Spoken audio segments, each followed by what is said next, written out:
खुलुमबाय बयनिसिमबो दिनै हांखो सोमावसारगिरिफोरनि मुंख्लं सानाव आं दोंनैसो खन्थाइ लाना फैदों आंनिनो लिरनाय आंनि बिजाबाव सेबखांजानाय खन्थाइ बिजाब बेवहाय सेबखांजानाय दोंनैसो खन्थाइ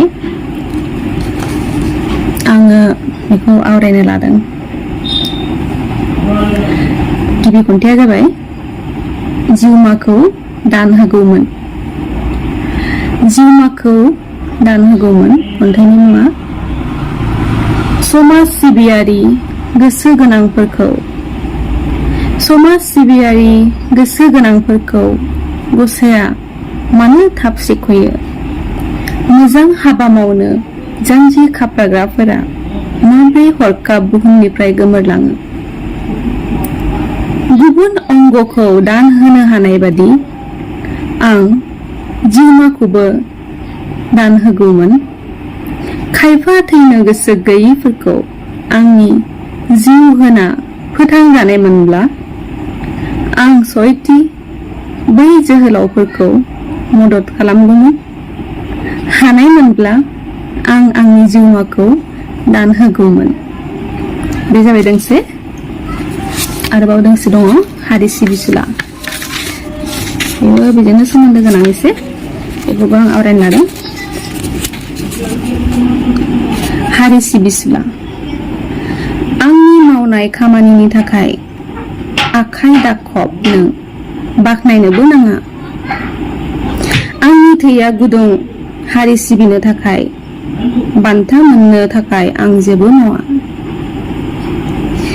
मुं मोननो थाखाय मावनाय मोनब्ला रुपनाथ ब्रह्मआ दिनै मुंदांखा जानाय नङामोन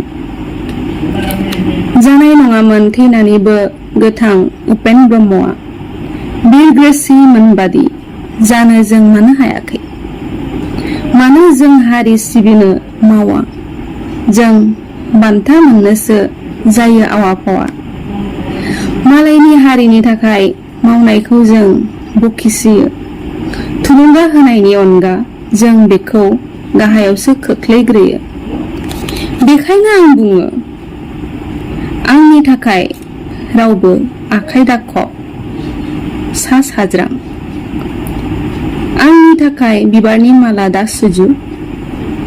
दाबाय नों आर'नाइ गोदान जोंख्लाबनाय। आं हारिखौ मोजाङै सिगांलांगोन।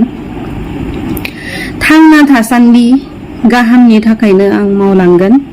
मानोना आंनि थैया गुदुङैनो दं दाबो। हांआ जेब्ला ओंखारलांगोन आंनि अब्ला आं गोदान जोलै मोनसे एंगारलांगोन। आखाइ दाखब आंनि थाखाय सिन्ता दाजा रावबो आंनि थाखाय।